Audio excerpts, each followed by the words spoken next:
La parole est une épée. Amen.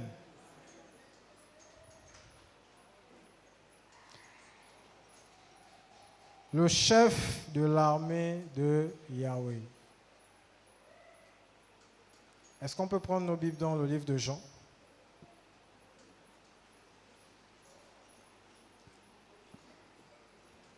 Jean chapitre 1.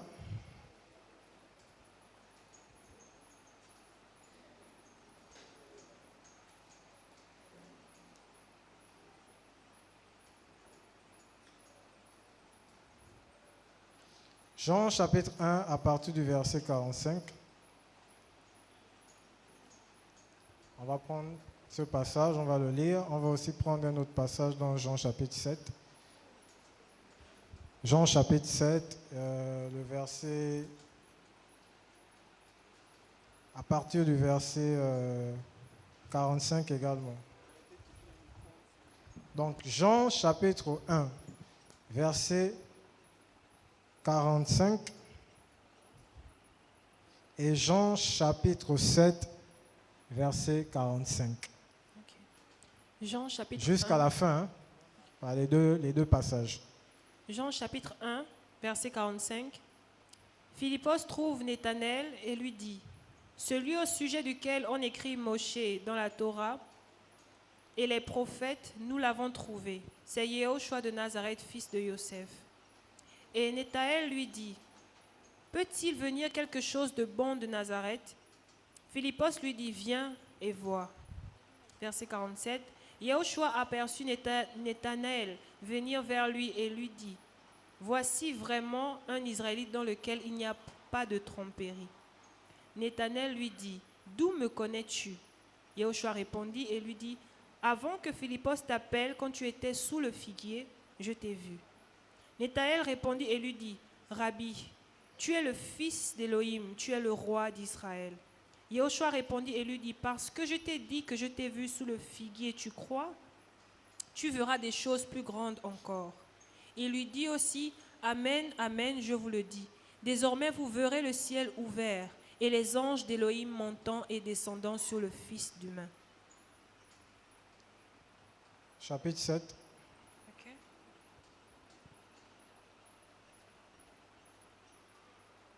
Chapitre 7 à partir du verset 45. Jean 7, verset 45. Alors les huissiers vinrent vers les principaux prêtres et les pharisiens, et ceux-ci leur dirent, en raison de quoi ne l'avez-vous pas amené? Les huissiers répondirent, jamais homme n'a parlé comme cet homme. Verset 47. Alors les pharisiens leur répondirent, avez-vous été égarés vous aussi? Y a-t-il quelqu'un des chefs ou des pharisiens qui ait cru en lui? Mais cette foule qui ne connaît pas la Torah, ce sont des maudits. Nicodémos, celui qui était venu vers Yehoshua de nuit et qui était l'un d'entre eux, leur dit, notre Torah juge-t-elle un être humain sans qu'on l'ait entendu auparavant et qu'on ait pris connaissance de ce qu'il a fait? Ils répondirent et lui dit, n'es-tu pas aussi de la Galilée? Examine et tu verras qu'aucun prophète n'a été suscité de Galilée. Et chacun s'en alla dans sa maison. Amen. Amen. Ok. Donc ici, on a deux passages qui font ressortir un point commun que j'aimerais aborder. Voilà. Dans le premier passage que nous avons lu dans le livre de Jean, le chapitre 1, on nous dit que Nathanaël et Philippos est allé vers Nathanaël, voilà, pour lui annoncer la bonne nouvelle concernant le Messie. Et Nathanaël va dire, Philippe va dire une chose. Philippe va dire que quelque chose, il va dire que la promesse est accomplie, je paraphrase, et que celui dont on attend est là, Yehoshua, Jésus de Nazareth. Et Nathanaël va dire à Philippe, est-ce que quelque chose de bon peut sortir ou encore venir de Nazareth? Et Philippe va lui dire, viens et vois. Et c'est la même chose lorsque les huissiers vont aller vers le le Seigneur pour l'arrêter par ordre des pharisiens. La Bible nous dit que ils ne vont pas pouvoir l'arrêter parce qu'ils seront éblouis par ce qu'ils vont entendre, la connaissance, voilà, les paroles d'amour, les paroles de délivrance, les paroles d'autorité qui sortiront de lui. Et ils vont dire, ils vont aller faire le point aux pharisiens pour dire, jamais homme n'a parlé comme cet homme. Et les pharisiens vont se mettre en colère. Ils vont dire quoi? Vous aussi, vous croyez en lui. Vous ne voyez pas que parmi la classe dirigeante, c'est-à-dire les pharisiens, personne n'a cru en lui. Ouais. Et lorsque Nicodème, qui était venu voir le Seigneur de nuit, va prendre la parole pour dire, qu'est-ce qu'il va dire? Il dira, est-ce que notre loi condamne-t-elle une personne sans l'avoir d'abord écouté, voilà, au préalable, et sans l'avoir rencontré? Donc il fait sortir deux réalités. Qu'on ne peut pas juger quelqu'un sur la base des dires, des choses qu'on a entendues, voilà, sur la base des « on a dit ». Non, on ne juge pas une personne sur la base de « on a dit ». Ouais, et il faut d'abord écouter la personne. Il faut d'abord faire appel à cette personne. Pourquoi? Pour l'écouter. Et qu'est-ce qui va être dit à Nicodème? Quoi, toi aussi tu es galiléen? Vérifie dans les Écritures et tu verras que aucun prophète ne sort de la Galilée. Alléluia. Donc, la Galilée était une région. Ouais, il y avait la région de la Judée et il y avait aussi la région de la Galilée. Amen. Mais la région de la Galilée était une région qui était mélangée. Ouais, c'était des cultures mélangées. Pourquoi je le dis? Déjà, avec le roi Salomon, lorsque Salomon va rencontrer, je crois, Hiram va lui fournir du bois. Et en échange du bois que Hiram va fournir à Salomon, Salomon va l'attribuer des villes. Et parmi ces villes, il y avait quelques villes, voilà, qui étaient dans la région de la Galilée. Donc vous voyez que déjà, dès le départ, ici, on voit que la Galilée commence à être mélangée.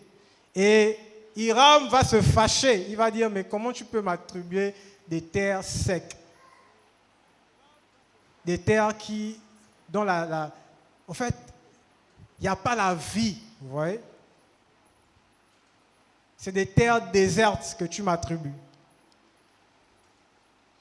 Et plus tard, dans le livre de Rois, 2 Rois, chapitre 15, est-ce qu'on peut le prendre?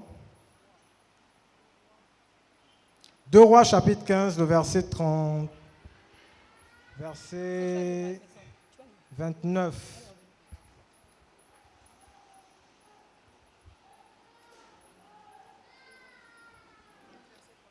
Deux Rois, chapitre 15, excusez-moi, le verset 29. 2 Rois 15, verset 29. Au jour de Pécache, roi d'Israël, Tiglath-Pileser, roi d'Assyrie, vint et prit Ion, Abel-Beth-Maca, Yanoach, Kedesh et Hatzor, Galad et la Galilée, et même toute la terre de Nephtali. Et il emmena captifs les habitants en Assyrie. Amen. Donc ici, le roi d'Assyrie, voilà, Tiglath-Pileser, va prendre ces régions-là, voilà, en captivité. Il va déporter les Juifs qui étaient dans cette région et il va les emmener en Assyrie et il va prendre des Assyriens, d'autres peuples, des nations étrangères qu'il va venir établir, voilà, dans cette terre-là. Vous voyez? Et plus tard, lorsqu'il va mourir, son fils Salmanasar va prendre également le pouvoir. Et quand il prendra le pouvoir, Salmanasar, il va également déporter, lui il va déporter les 10 tribus. Il va déporter les 10 tribus. Et au point où, si vous lisez le livre de Jean Jean chapitre 4, on nous parle de la Samaritaine. Et on nous dit que les Samaritains et les Juifs n'avaient pas de bon rapport. Les Samaritains et les Juifs ne s'entendaient pas. Pourquoi? Parce que Salmanasar, ce roi, avait déporté les vrais Juifs. Donc il y a quelques-uns qui sont restés, certes c'était la minorité, mais la majorité des Juifs qui résidaient dans ces régions-là avaient été déportés par Salmanasar. Ouais. Donc la grande partie de ces Juifs-là avaient été déportés, et ceux qui résidaient sur cette terre, c'était pour la plupart des nations étrangères. Et vous savez que les Juifs étaient très radicaux par rapport à ça. Ils ne se mélangeaient pas. Ils ne mélangeaient pas leur culture. Ce sont des conservateurs. C'est ça? Voilà. Donc, ils conservent la culture, ils conservent la tradition. Alléluia. Et ces nations vont venir avec leur culture et leur divinité également. Voilà pourquoi la Galilée, quand vous lisez les évangiles, vous allez toujours voir, si vous avez déjà constaté ou remarqué, dans la Bible, on nous parle de la Galilée des nations. Amen. Qui est déjà tombé sur ce passage? Ceux qui lisent la Bible, ils sont où? 1, 2, 3, 4, 5. Waouh! Qui n'a jamais lu ça? La Galilée des nations. La Galilée des gentils. Ah? La Galilée des gentils. Qui a déjà lu ça? Oh Seigneur, vous me faites peur. La Galilée des gentils. Donc, la Galilée des gentils, c'était la grande partie qui était prise qui était mélangée avec les gentils. Ouais, et la petite partie, la Galilée basse, ils appelaient ça comme ça, voilà, c'était la minorité des Juifs.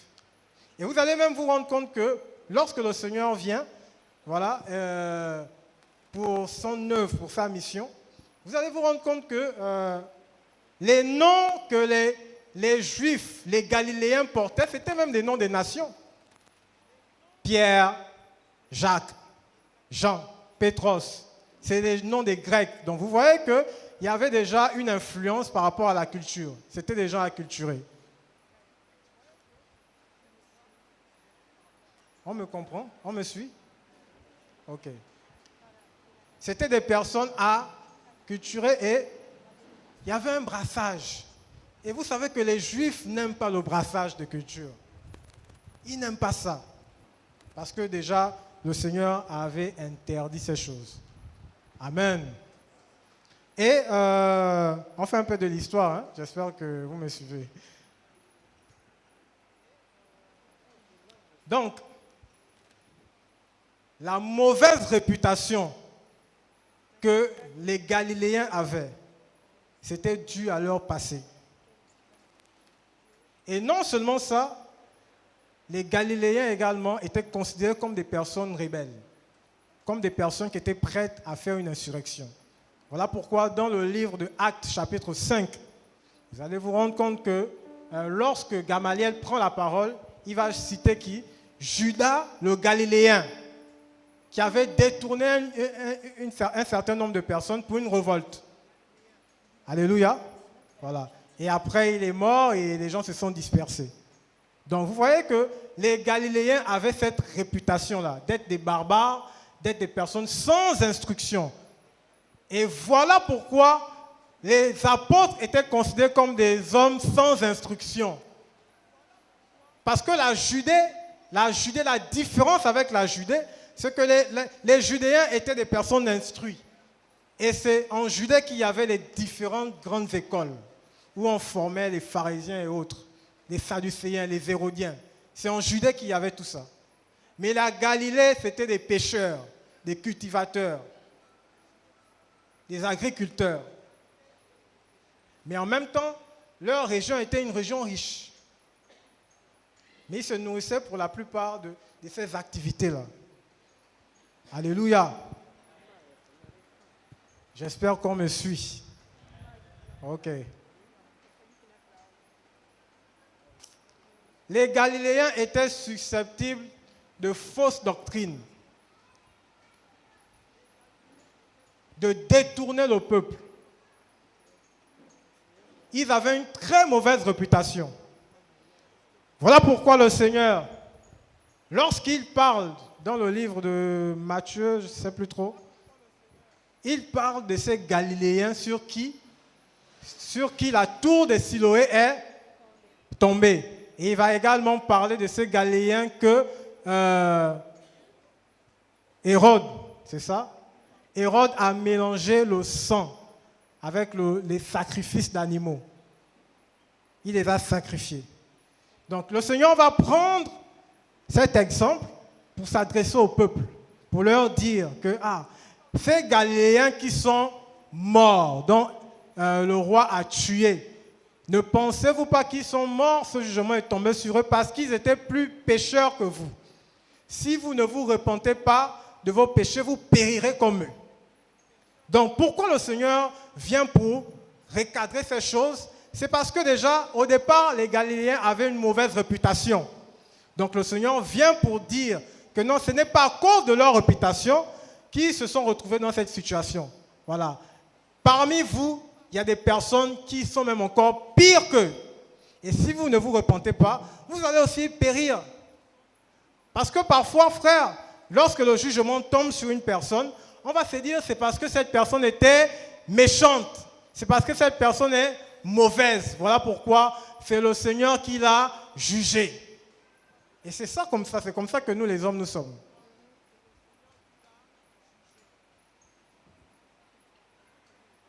Et le Seigneur dira que, mais si vous ne vous repentez pas, vous aussi vous allez périr comme eux. Donc vous voyez que le Seigneur vient, il naît à Bethléem, voilà, mais après, l'ange de Yahweh va se révéler à lui pour lui dire, Hérode est mort, allez, retourne. Il dit à Joseph de retourner avec Marie, sa femme, et son fils. Il retourne, et il retourne où? À Nazareth. Et c'est à Nazareth où le Seigneur va grandir, où il va grandir devant Elohim et devant les hommes, en sagesse et en grâce. Alléluia.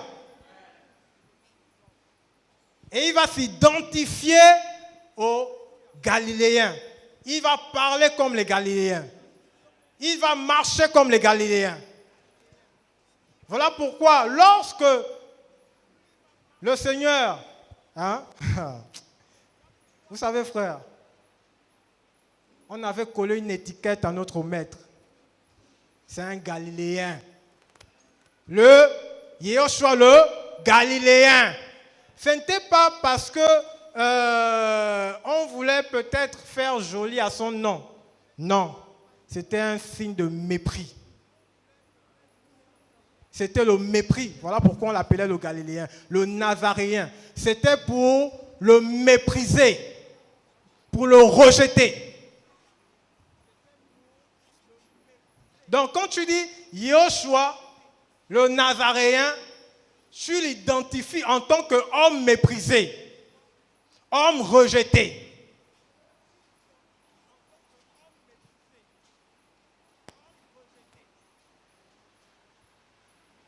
Oh Seigneur Jésus-Christ de Nazareth, le rejeté, Jésus-Christ le rejeté.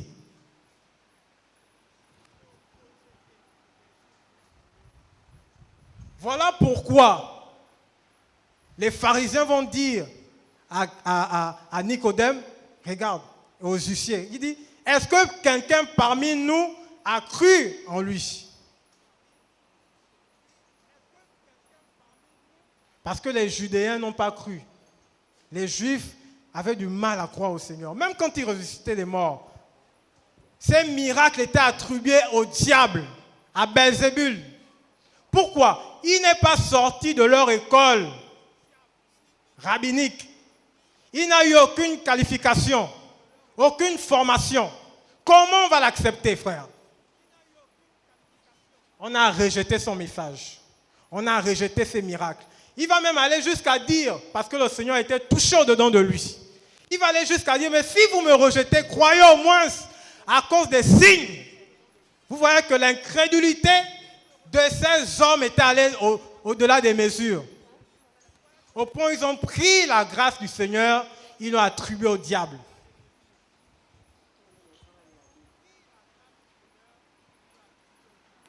Vous voyez combien de fois on peut pécher devant le Seigneur? Lorsque les vies sont libérées, les cœurs sont touchés, voilà, nous on se focalise seulement sur le titre qu'on a déjà collé à une personne et on le rejette comme un vêtement souillé. C'est triste.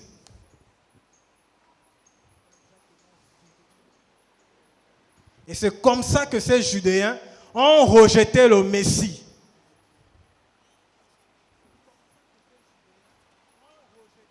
Ésaïe 53.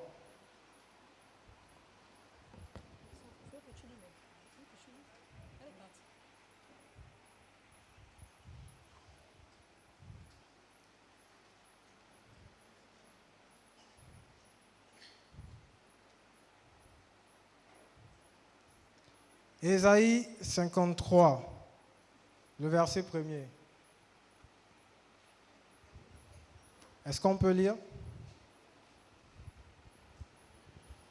Ésaïe chapitre 53, verset 1er.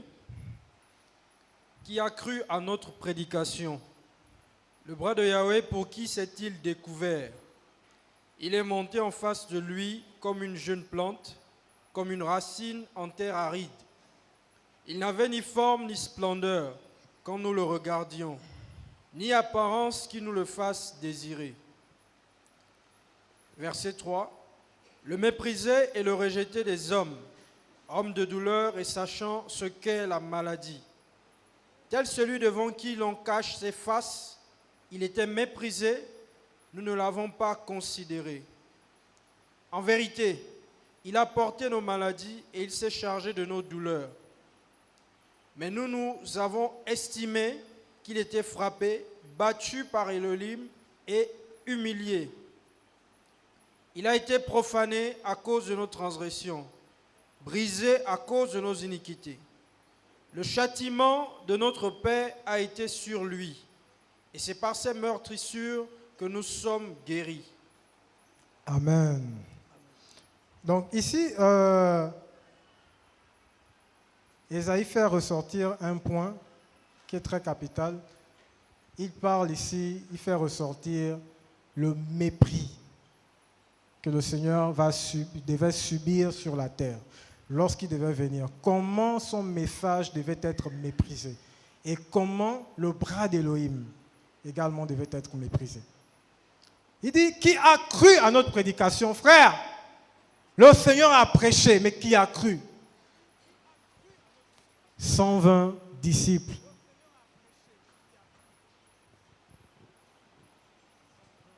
Pourtant, la Bible nous dit qu'il a nourri des foules.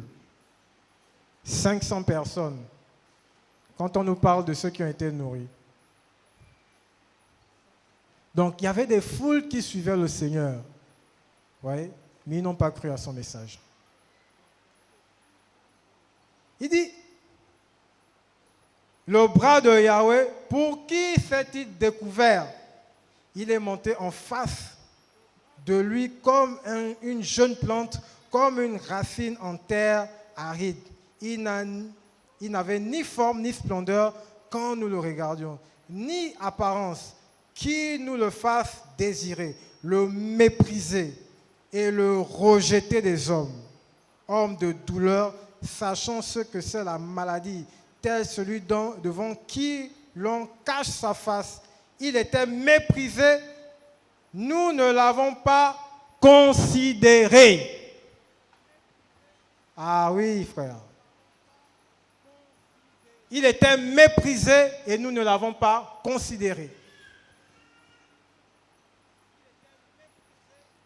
Il s'est levé comme une jeune plante dans une terre aride. La terre aride, là, c'est l'image de la terre dans laquelle il a grandi. Ouais, parce que quand on parle de s'élever, là, c'est la croissance. Donc, il a grandi dans une terre aride. La terre aride, là, c'est la Galilée, frère, c'est cette région. Cette région aride, spirituellement d'abord. Pourquoi? Parce que de la Galilée, il ne sortait pas de prophète.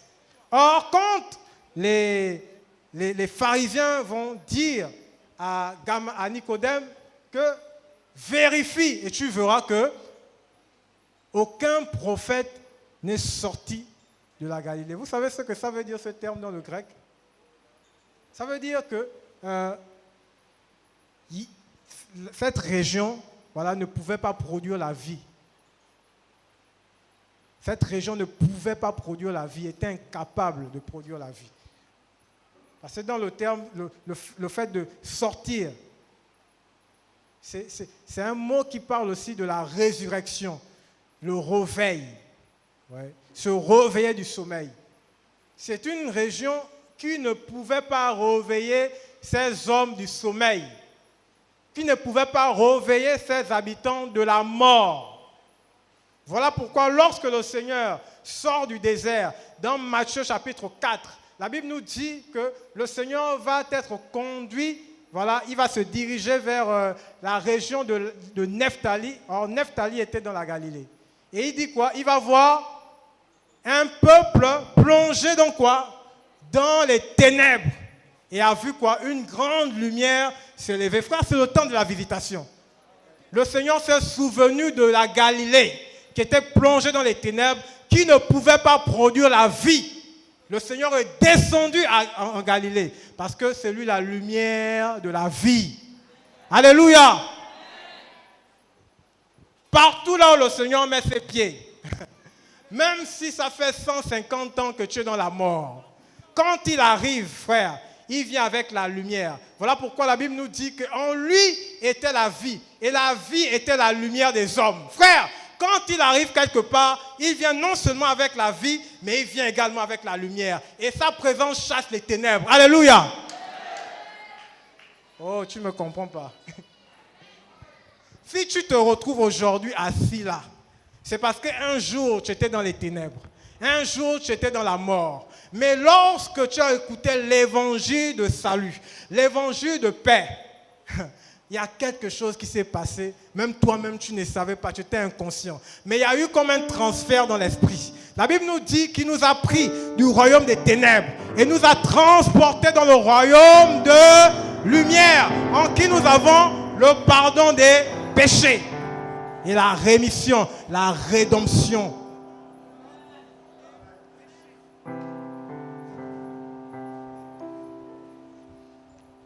Le mépriser. Même quand il a été châtié, ils ont dit, c'est Elohim qui est en train de le châtier.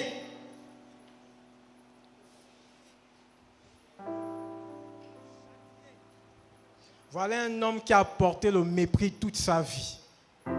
Et le mépris l'a brisé. Le mépris l'a brisé. C'était un fardeau. Il a porté le rejet toute sa vie. Rejeté par son peuple. Frère, je ne sais pas si vous pouvez imaginer la grande douleur que le Seigneur avait. Même moi-même, je ne peux pas imaginer ça. Un peuple que tu as pris, comme dans Ézéchiel 16, je crois 16 ou 15, qui baignait dans son sang, qui était dans sa mare de sang. Tu l'as pris, tu l'as lavé, tu l'as nettoyé, tu l'as habillé, tu lui as donné des vêtements, tu l'as brodé avec toutes sortes de bijoux. Et quand tu descends pour visiter ce peuple te rejette.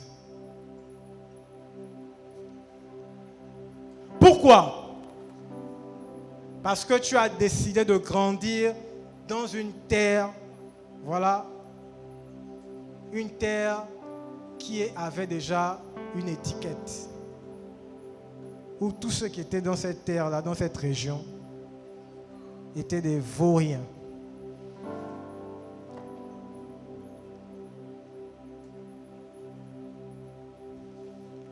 Que le Seigneur nous aide.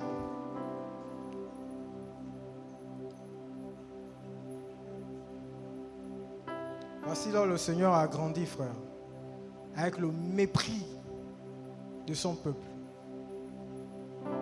Le mépris de son peuple. Au point où Nathanaël va dire, est-ce que quelque chose de bon peut sortir de Nazareth? Frère, c'est fort. Vous voyez l'identité que la Galilée avait? Vous voyez l'identité que les hommes avaient collée à cette région? Est-ce que quelque chose de bon peut sortir de Nazareth? Philippe va lui dire, viens et vois. Frère, il y a des choses, il ne faut pas beaucoup parler. Il faut dire seulement, viens et vois. Alléluia! Nous ne sommes plus dans une génération, il faut beaucoup parler. Il faut se justifier. Oh non, la Bible dit, oh ça. Regarde dans les Écritures, il était écrit ceci, il était écrit cela. Non, viens et vois.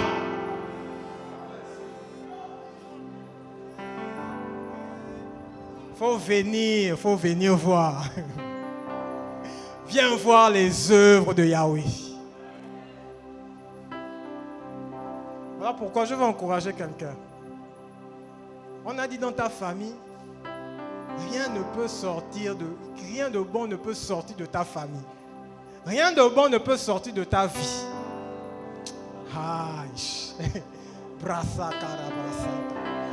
Regarde, je vais te dire une chose. Quand tu as rencontré Yehoshua, l'homme de Galilée, le méprisé, lui, il aime s'identifier au méprisé. Il s'identifie au méprisé. Voilà pourquoi il a accepté de grandir à Nazareth. Parce qu'il voulait être parmi les rejetés. Et c'est parmi les rejetés qu'il manifeste sa gloire. Alléluia! La gloire du Seigneur vient toujours sur les méprisés. La gloire du Seigneur vient toujours sur les rejetés. La gloire du Seigneur se manifeste toujours dans la vie des hommes humiliés, des gens brisés. Voilà pourquoi le Seigneur dit qu'il est près de ceux qui ont le cœur brisé et contrit. Alléluia. Oh, sois comme ce publicain. Seigneur, frappe ta poitrine dans la présence du Seigneur. Seigneur, aie compassion de moi. Quand tu t'approches de lui, tu viens comme un simple. Tu viens comme un homme faible. Tu viens comme un homme brisé. Tu ne viens pas avec tes œuvres devant le roi des rois. Il n'a rien à faire de nos œuvres. Ça n'ajoute rien à sa présence. Donc quand tu viens devant lui, c'est comme un homme brisé, comme une femme brisée, brisée par ta nature, brisée par ta nature adamique, brisée par tes faiblesses, brisée par tes manquements. Même si tu fais des exploits avec le Seigneur, même si quand tu pries, les anges montent et descendent, mais quand tu t'approches de lui, c'est avec la nature d'un homme brisé.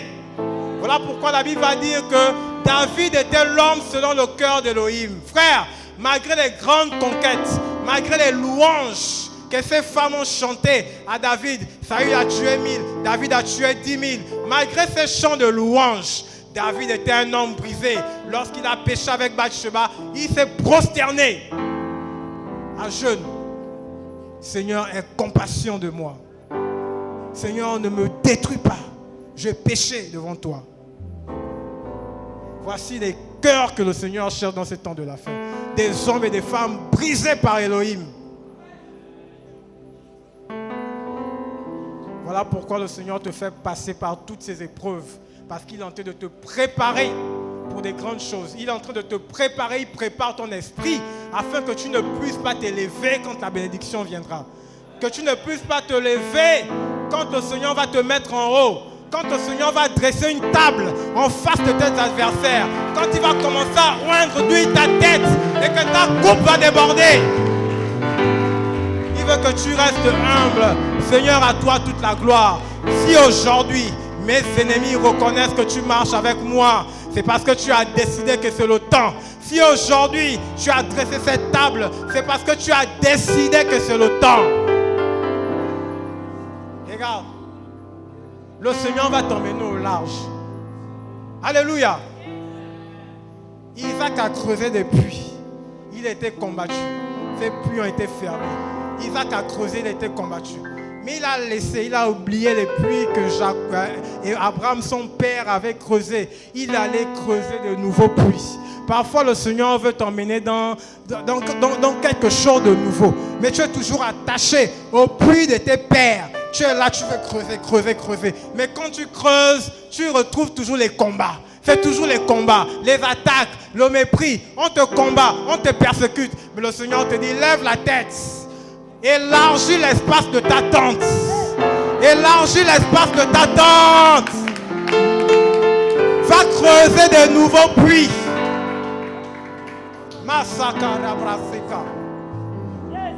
Creuse de nouveaux puits.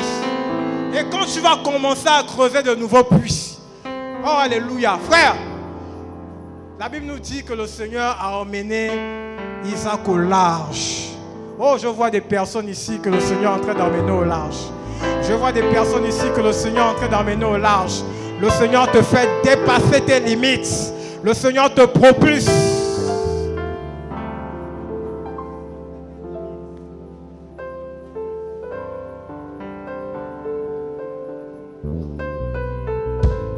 Et frère, ce Philistin a vu que Isaac était béni. Il est venu vers Isaac pour faire la paix. Oh Seigneur, ta parole est vraie. Tu dresses une table en face de nos adversaires. Tu dresses véritablement une table en face de nos adversaires. Et le Seigneur a dressé une table en face des adversaires d'Isaac. Ils sont venus manger avec Isaac. Parce qu'ils ont reconnu la bénédiction de Yahweh sur la vie d'Isaac.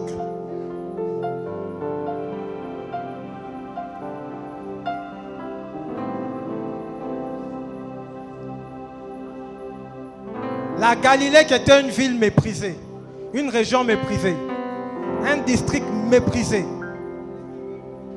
Cette région a vu naître le prophète par excellence, dont Moïse a prophétisé.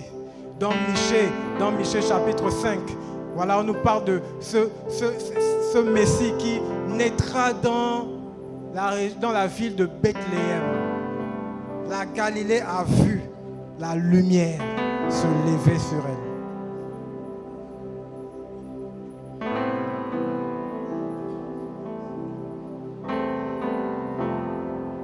Je veux te dire, même si tu ne portes pas de fruits aujourd'hui, même si les ténèbres ont envahi ta maison, oh, le Seigneur est en train de se lever dans ta vie. Le Seigneur est en train de se lever sur toi. Le Seigneur est en train de se lever dans ta maison. Le Seigneur se lève sur ta famille. Il est la lumière par excellence. Quelque chose de bon va sortir de toi. Quelque chose de bon sortira de toi.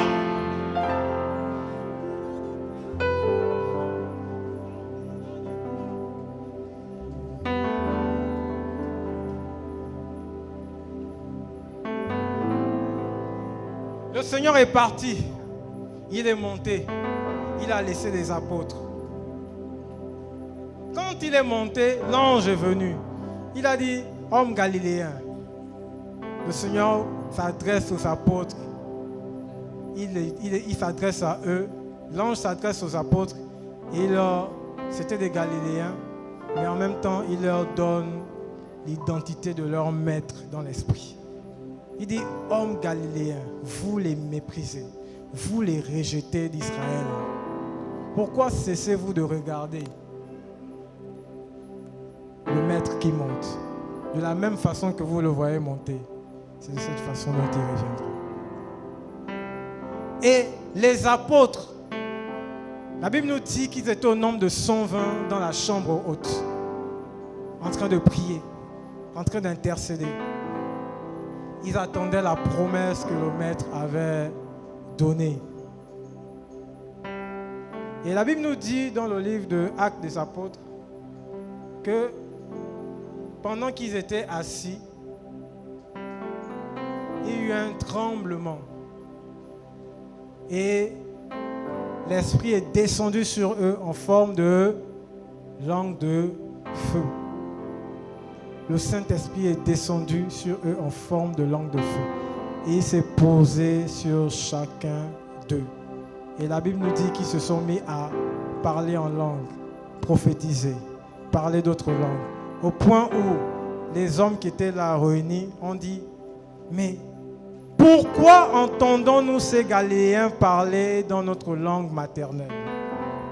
Voilà l'étiquette qu'on avait collée aux apôtres. Ces hommes galiléens.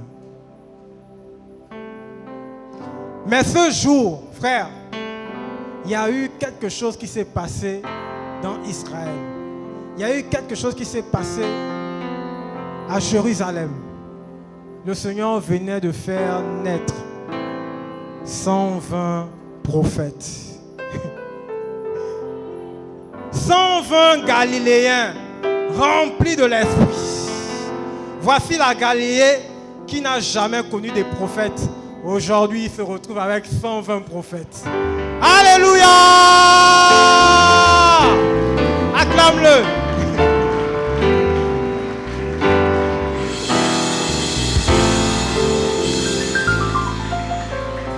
Je veux te dire que quand la bénédiction du Seigneur va venir sur toi, tu seras surprise, tu seras surpris, parce que le Seigneur va toujours au-delà de nos attentes. Alléluia! Oh, le Seigneur est fort, frère. Le Seigneur est grand. Et ces 120 Galiléens, remplis de l'Esprit, ont commencé à répandre le feu dans Jérusalem. Pourquoi? Parce que l'Esprit était descendu sur eux. On ne pouvait plus les contenir. Quelque chose s'était passé en eux. Quelque chose avait bouleversé leur vie. Quelque chose avait changé leur identité. L'onction de l'Esprit. Ces hommes qui étaient sans instruction, ces hommes qui étaient méprisés, ces hommes qui ne savaient pas s'exprimer, ils s'exprimaient que par la colère, ils s'exprimaient que par la violence. Lorsque Paul, Pierre, le Seigneur va lui dire non, de préparer si c'est de quoi et tout, lui va aller prendre les épées, voilà, il va commencer à j'ai déjà mon épée. Voilà, c'était des Galiléens, frère. Eux, ils répondaient par la violence. Et dès qu'on vient arrêter le Seigneur, lui sort l'épée, allez, coupe l'oreille. Des barbares. Vous savez, frère, il y a des gens parfois qui ne savent pas s'exprimer. Hein. Mais quand tu veux l'emmener dans ce terrain, ils commencent à s'énerver. Alors laisse-moi avec ton français. Pourquoi? Parce qu'il y a des complexes d'infériorité. Mais quand l'Esprit vient en toi, frère, oh, les gens ne vont plus prêter attention à ton langage. Non. Ils ne vont plus prêter attention si tu as mis là à la place de le ou lui à la place de il. Ils ne vont plus prêter attention à cela. Parce que quoi? Il y a quelque chose qui coule sur ta vie. Je ne dis pas, hein, frère, je ne suis pas en train de dire qu'on ne doit pas se cultiver. Mais c'est pour nous dire quoi? Que lorsqu'on est rempli de l'Esprit, lorsqu'on est rempli d'Élohim, frère, la Bible dit, ouvre ta bouche et je la remplirai. Et j'aimerais encourager quelqu'un qui n'est pas allé loin dans les études. Que ce problème-là ne t'empêche pas de servir le Seigneur. Tu ne sais pas parler, mais tu as en toi l'esprit supérieur. Tu as en toi celui qui délie les langues. Tu as en toi l'esprit de la gloire, l'esprit de l'excellence. Celui qui peut t'emmener à parler le mandarin, même si tu n'as pas fait des cours de mandarin. Celui qui peut t'emmener à parler l'anglais, même si tu ne connais même pas dire bonjour en anglais.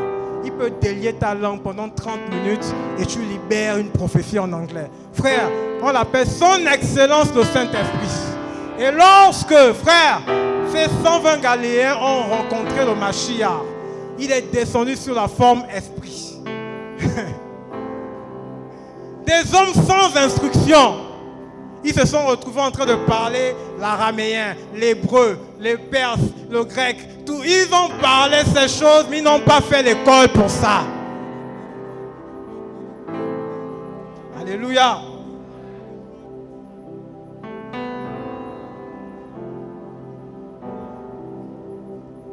Alors ce matin, je veux t'encourager, mon frère, que malgré le mépris que tu vis, ma soeur, malgré le mépris que tu traverses, malgré les temps difficiles, malgré le feu dans lequel le Seigneur t'a mis, réponds à l'appel du Maître.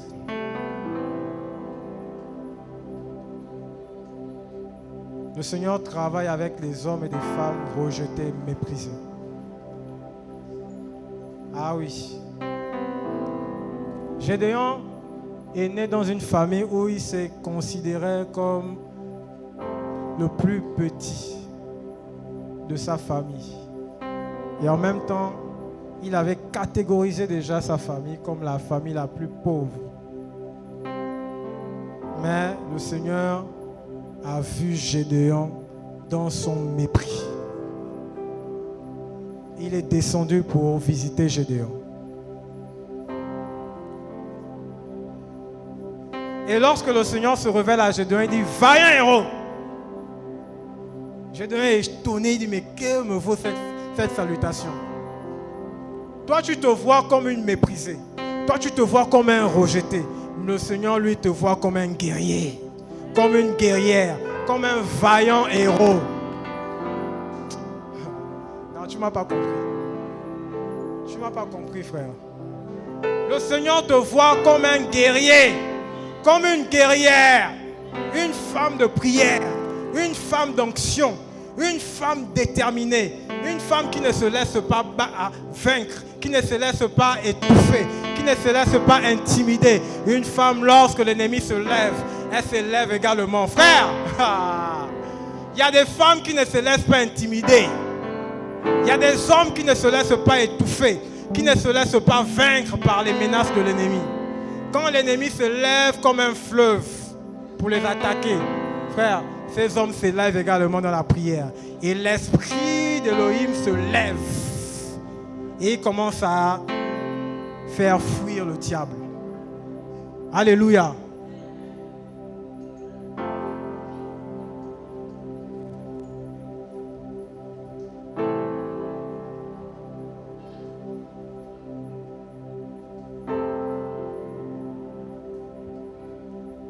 Gédéon, méprisé, rejeté, pauvre, petit, jeune, il n'a pas regardé à tout ça. Il a été encouragé par le Seigneur et il s'est levé. Donc malgré ton âge, même si on te considère toujours comme un jeune, tu as 40 ans mais tu es toujours jeune. Tu as 50 ans, on te voit toujours comme un jeune. C'est pas grave. Mais ce que le Seigneur t'a demandé de faire, fais-le. Vous savez, frère, en Afrique, quand tu grandis dans une maison, voilà, même si tu commences à avoir les cheveux blancs, tu as l'impression que ton père veut toujours te donner le biberon, que ta mère veut toujours te donner le sein. Pourquoi? Parce qu'on ne veut pas laisser les enfants s'autonomiser. Et c'est un problème qu'on rencontre également dans l'église.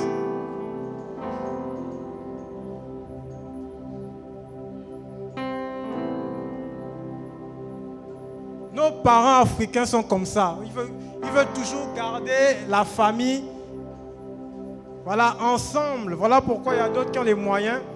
Ils prennent des grands domaines et ils attribuent les terrains à chaque enfant. Construisez dans la concession familiale. Pour vous garder là, le petit village. Et là, le chef du village va donner ses instructions. On va te contrôler. Tu fais un pas en avant, on te dit, hey, tu es en train d'aller où? Reviens en arrière.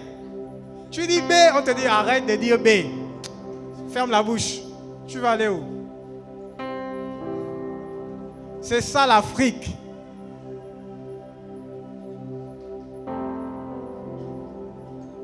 Mais à un moment, le Seigneur, quand il vient dans ta vie, il veut nous faire passer à autre chose. Alléluia.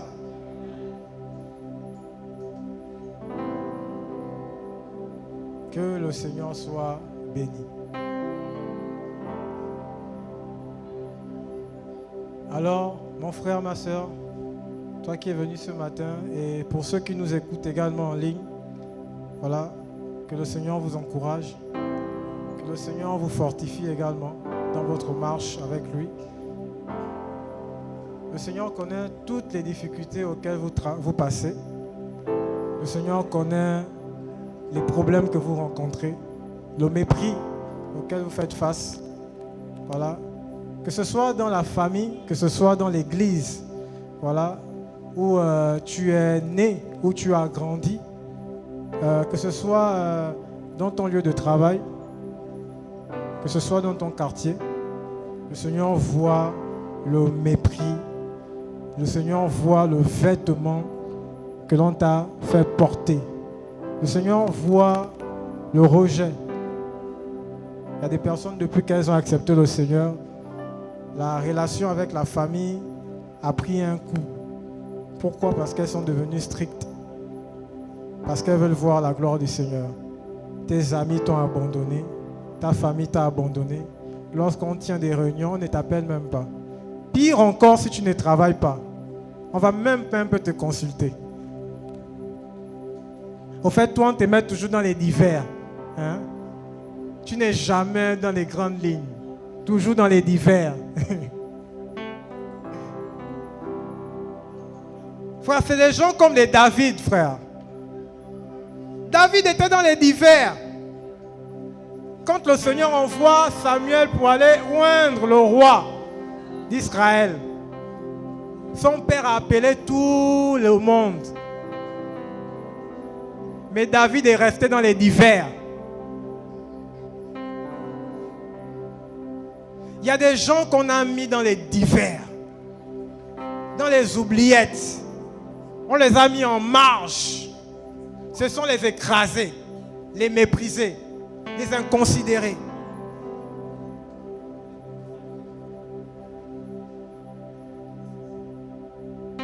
Mais dans ton divers là-bas, hein, dans ton rejet, le Seigneur, lui, il voit ce que tu vis. Et il est en train de te former. Il te forme dans le combat spirituel. Il t'apprend à manier l'arme de la prière. Il t'apprend à manier l'arme de parler en langue. Il t'apprend à manier l'arme de la prophétie. Il t'apprend à manier l'arme de la méditation de la parole. Il t'apprend à manier l'arme dans l'interprétation des songes et des visions. Il t'apprend à manier l'arme dans le donner. Il est en train de te forger. Il te prépare.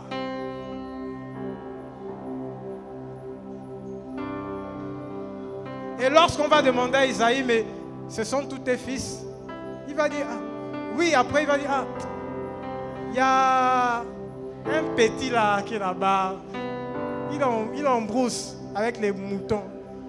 Et le Seigneur va dire à Samuel que oui, c'est lui là, allez le chercher.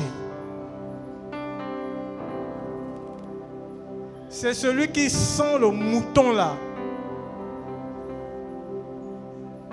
Quand il s'approche de toi, l'odeur du mouton, frère. C'est lui là que le Seigneur a choisi. Le petit David, le rejeté David. Et lui, il va couler sur David. L'onction royale. L'onction pour écraser les ennemis d'Israël. Et quand David, le petit méprisé, il s'est baladé dans Israël parce que son père l'avait commissionné. Va un peu voir tes frères, va t'enquérir un peu de la situation et va leur apporter à manger. Frère, il va arriver et il va voir que les troupes, Israël était regroupé en troupes. Un côté, l'armée d'Israël, de l'autre côté, l'armée des Philistins. Et au milieu, il y avait un homme géant qui était en train d'insulter Yahweh et insulter l'armée du Seigneur.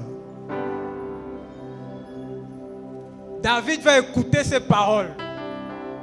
Frère, il y a des gens, quand tu parles mal de son créateur, ils se sentent mal à l'aise. L'onction est en train de l'agiter au-dedans de lui. Il y a des gens, quand ils voient l'injustice, ils ne se sentent pas à l'aise. Quand ils voient le péché, ils sont dérangés. Quand ils voient les démons oppresser une famille, ils sont mal à l'aise. Parfois, l'esprit les pousse à la prière. Parfois, l'esprit les pousse au jeûne. C'est là où les fardeaux commencent à naître. Mais il y a d'autres qui commencent à s'élever comme des guerriers. Ils disent, je vais au combat. Je m'en vais combattre. Alléluia. Et quand David a vu ce Philistin, cet incirconcis qui était en train d'insulter Yahweh, il a dit, mais quel est cet incirconcis-là qui se permet de parler comme ça de l'armée du Seigneur? Il a dit, moi je vais aller. Moi, je vais aller le combattre. Vous savez ce qu'on a dit à David? Mais le gars là, depuis qu'il est petit, hein, il grandit dans la bataille. C'est un guerrier. Il était formé dans la guerre. Si tu réponds à l'appel du Seigneur, il va t'écraser. Il va te tuer. Vous voyez comment on décourage les ministères? Les gens qui veulent répondre à l'appel, au lieu qu'on les pousse, on les encourage parce que l'esprit est en train de les agiter. On dit non, reste là. L'ennemi est dehors. L'ennemi va t'écraser. Il te connaît, hein? Il connaît ton passé, il connaît ton arbre généalogique. Il connaît les péchés de ta famille. Hein? Il va te détruire. Ne réponds pas à l'appel.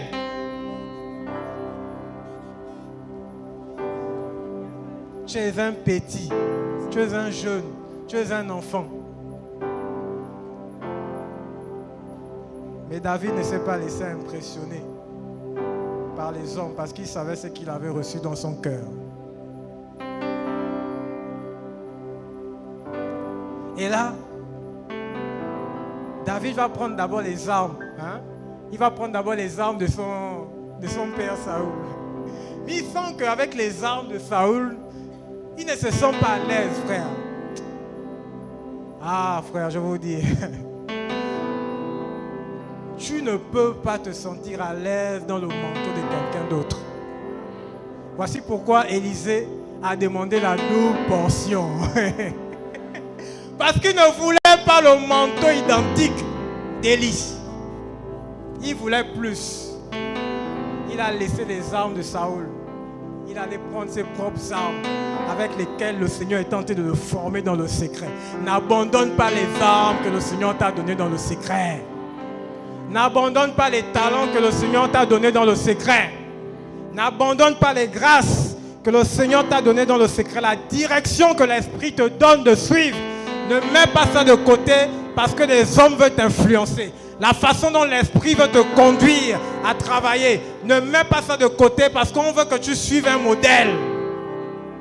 L'Esprit travaille avec des gens différemment. Parce que chaque homme a son empreinte. On est tous différents. Il va aller prendre des pierres polies dans l'eau. 5 pierres. 5 pierres qui ont été travaillées par l'épreuve de l'eau. Des pierres qui ont été polies par l'eau. Pas par la main d'un homme, vous voyez, mais par la nature divine. Ces pierres qui ont été polies, qui ont été endurcies par le Seigneur. Il va prendre ces pierres-là, il va mettre ça dans sa gibecière. Il va le combat. Frère, il y a des gens, hein, les armes qu'ils utilisent là, ce n'est pas des armes qu'ils ont commencé à ramasser aujourd'hui. Non, c'est des armes qu'ils ont depuis des années. Le Seigneur a poli ces armes dans l'eau de la parole. Le Seigneur a travaillé ces armes dans l'eau de l'Esprit. Ils ont été façonnés par le Saint-Esprit. Et quand ils sortent, c'est parce qu'ils sont déjà prêts dans l'Esprit. Le Seigneur les a déjà équipés. Ils portent avec eux les armes de l'Esprit. Ils ne sortent pas parce que voilà, ils sont sous l'agitation. Non. Ils sortent parce que l'Esprit leur a donné l'aval.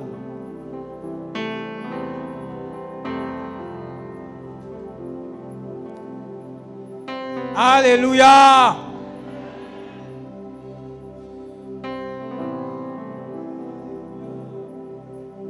David va se présenter devant Goliath. Il va dire à Goliath, toi incirconcis de cœur, je vais couper ta tête.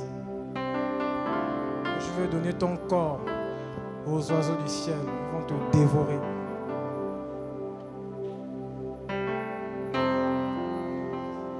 Le Seigneur t'a suscité pour faire tomber le géant de ta famille. Le Seigneur t'a suscité pour faire tomber le géant de ta nation. Tu as reçu le mandat pour couper la tête du diable. Voici pourquoi le Seigneur dira, voilà, que je vous ai donné le pouvoir de marcher sur les serpents et sur les scorpions et sur toute la puissance de l'ennemi et rien ne pourra vous nuire. Alléluia. Tu dois marcher sur la tête du serpent. Alléluia. Tu dois donner le corps du diable aux oiseaux du ciel. C'est la victoire que le Seigneur accorde à David.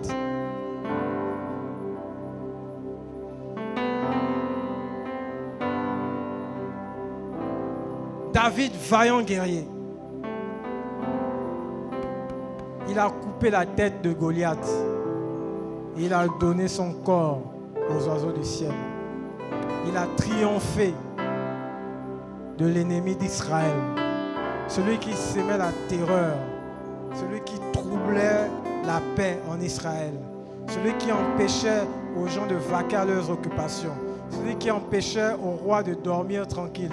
Celui qui empêchait, voilà, aux femmes, voilà, d'aller vaquer à leurs occupations. Aux jeunes de vaquer à leurs occupations. Le Seigneur est venu et il a fait tomber ce Goliath.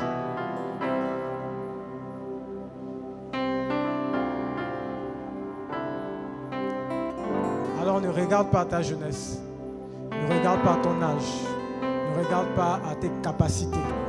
Ne regarde pas à ta force physique. Ne regarde pas à ton poids, à ta couleur, la couleur de ta peau, à ton visage. Si tu as un beau visage, si tu as un visage comme ça, ne regarde pas à ça.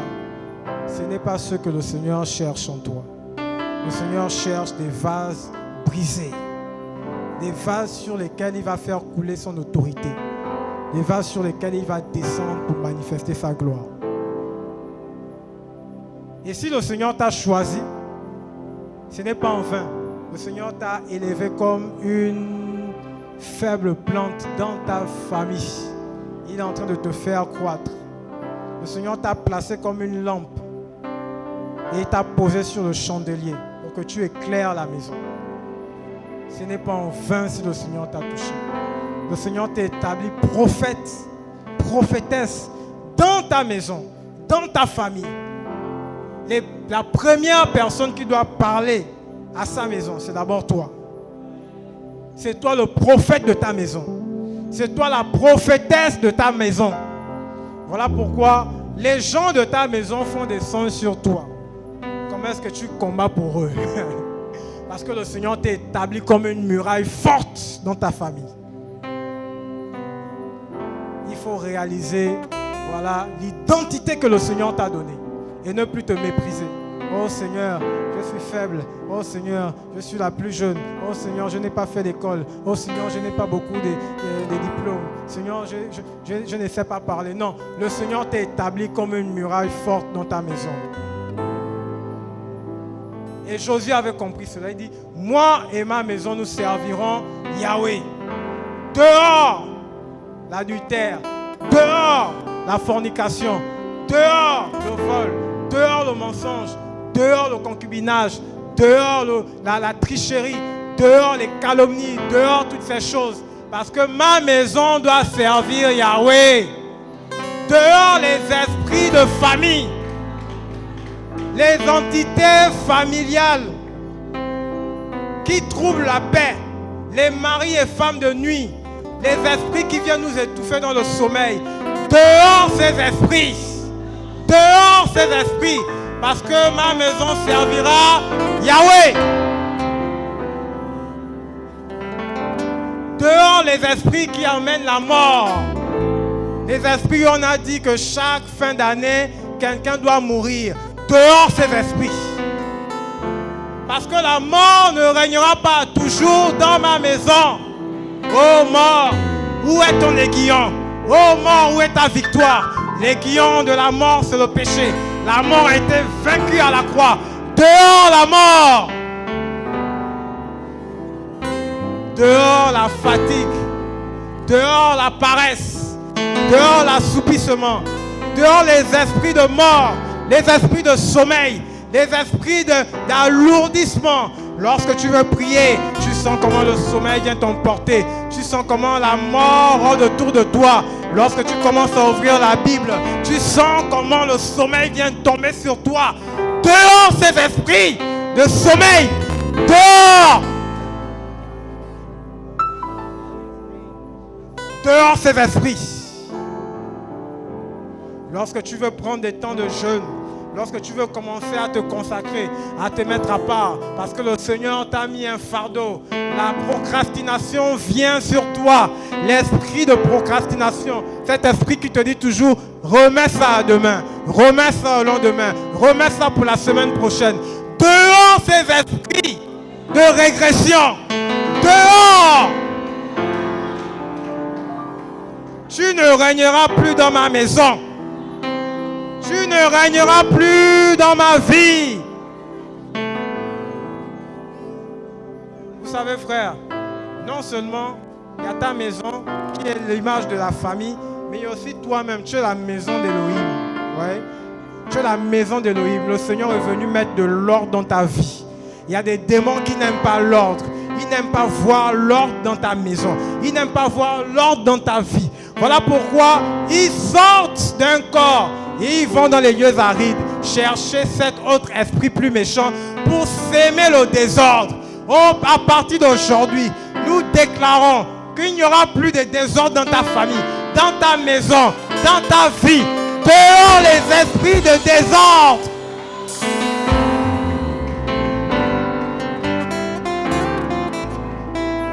Dehors ces esprits. Ces esprits qui viennent te faire croire que non, tu ne vas pas te marier. Pourtant le Seigneur t'a plusieurs fois parlé en songe, où tu t'es vu en robe de mariée, mais tu sens qu'il y a un esprit anti-mariage qui te combat à chaque fois et qui te rappelle que là ton âge est en train de passer et que depuis là tu n'as pas de proposé. L'esprit là veut te maintenir dans l'angoisse, dans la peur du lendemain. Dehors les esprits qui veulent nous maintenir dans la peur. Dehors les esprits qui veulent nous empêcher d'entrer dans nos promesses. Dehors ces esprits. Les esprits anti-mariage. Dehors.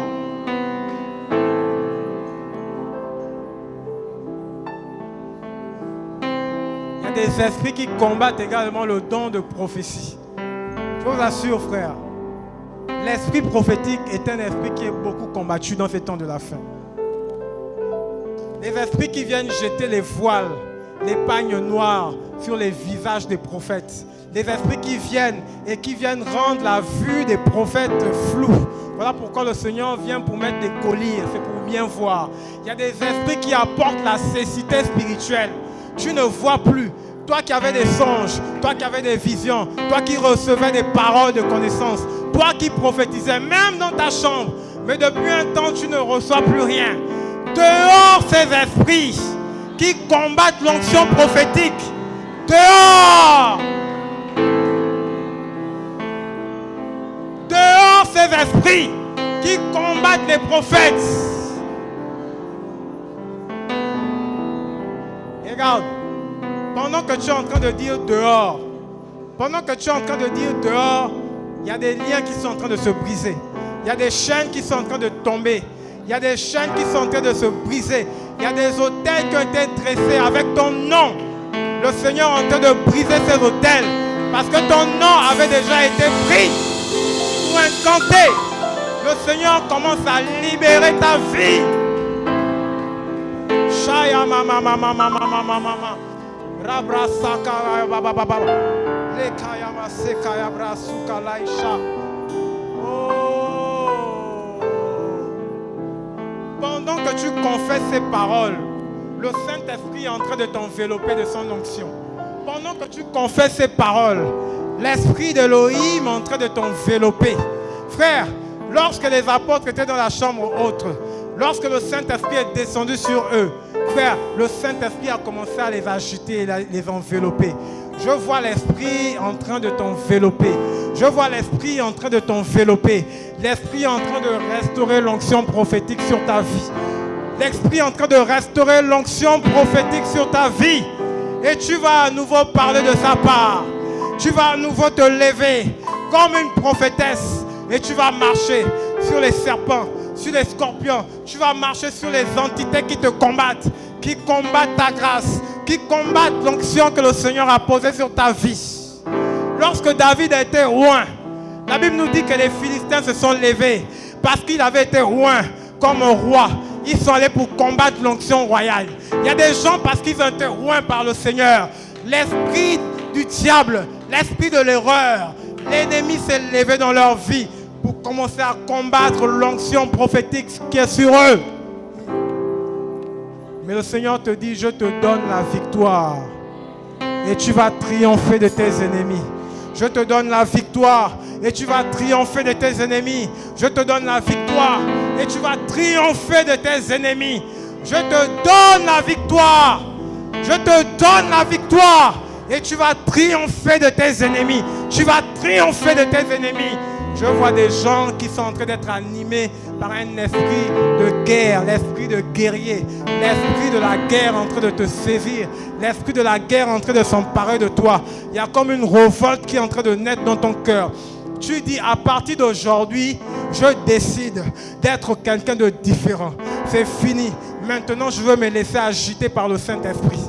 Oh, alléluia!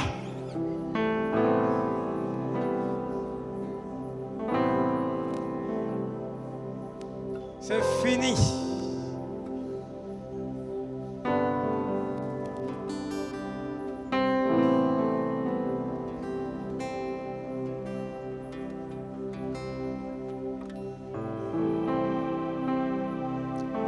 Oh Seigneur de gloire.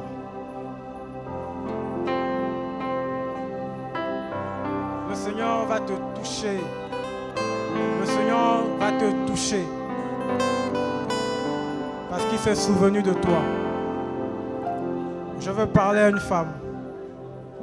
L'esprit d'Élohim s'est souvenu de toi. Comme il s'est souvenu de Corneille.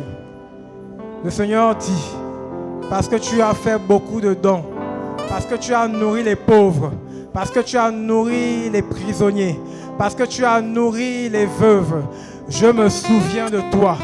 Je me souviens de ta famille. Je descends dans ta vie. Je viens te récompenser. Ma récompense vient avec toi. Viens avec moi. Ma récompense vient avec moi. Ma récompense vient avec moi. Et je vois des chaînes qui sont en train de se briser dans ta famille. Je vois des chaînes qui sont en train de se briser. Et le Seigneur est en train d'ouvrir des portes. Le Seigneur ouvre des portes. Il ouvre des portes. Les portes qui étaient fermées, le Seigneur vient les ouvrir. Le Seigneur vient ouvrir toutes ces portes qui étaient fermées. Tu verras la gloire du Seigneur dans ta famille. Tu verras la gloire du Seigneur dans ta vie. Le Seigneur s'est souvenu de tes prières. Le Seigneur s'est souvenu de tes prières. Le Seigneur s'est souvenu de tes sacrifices. Le Seigneur s'est souvenu de toi.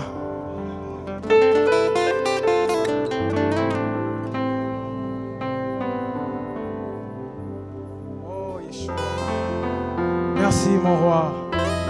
Merci Père.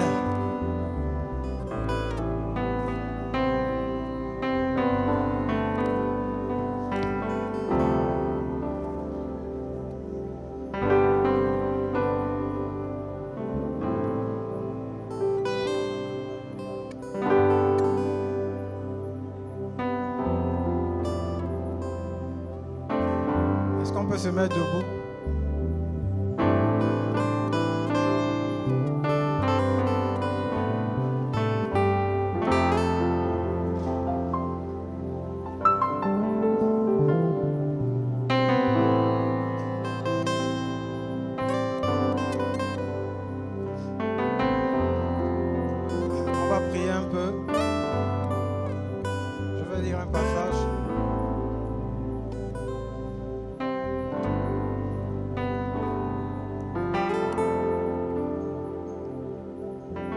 passage qu'on a lu tout à l'heure dans le livre de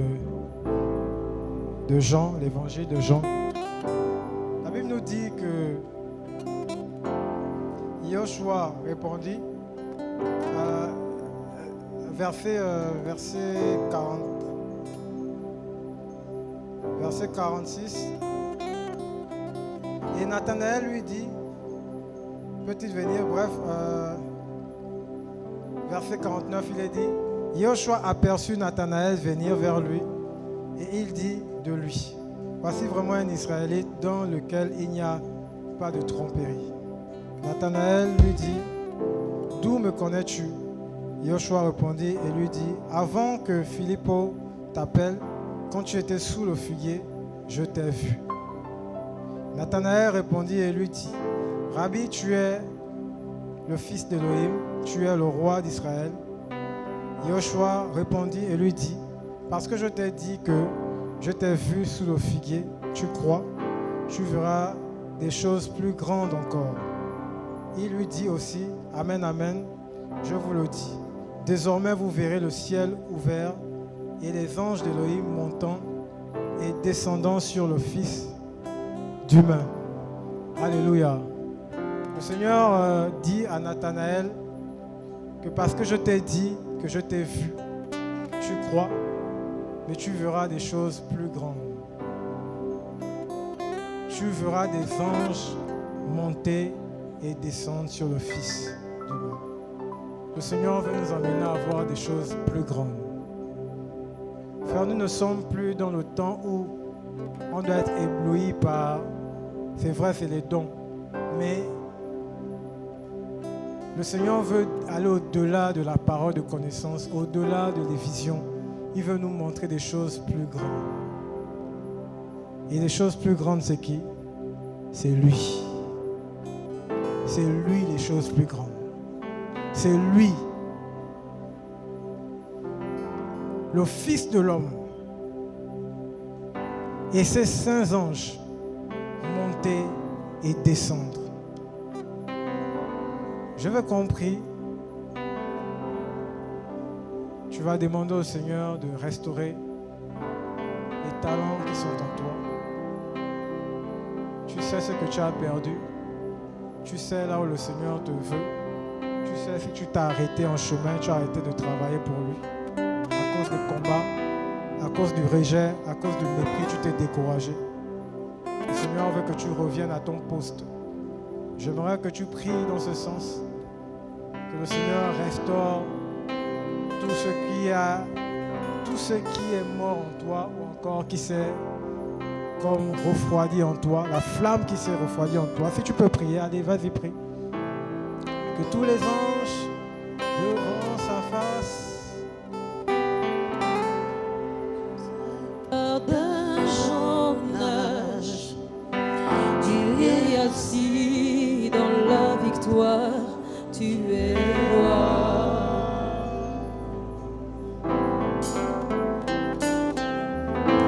Tous les rois devant sa face proclament sa gloire d'un journage. Tu es assis dans la victoire, tu es roi. Que tous les rois, tous les rois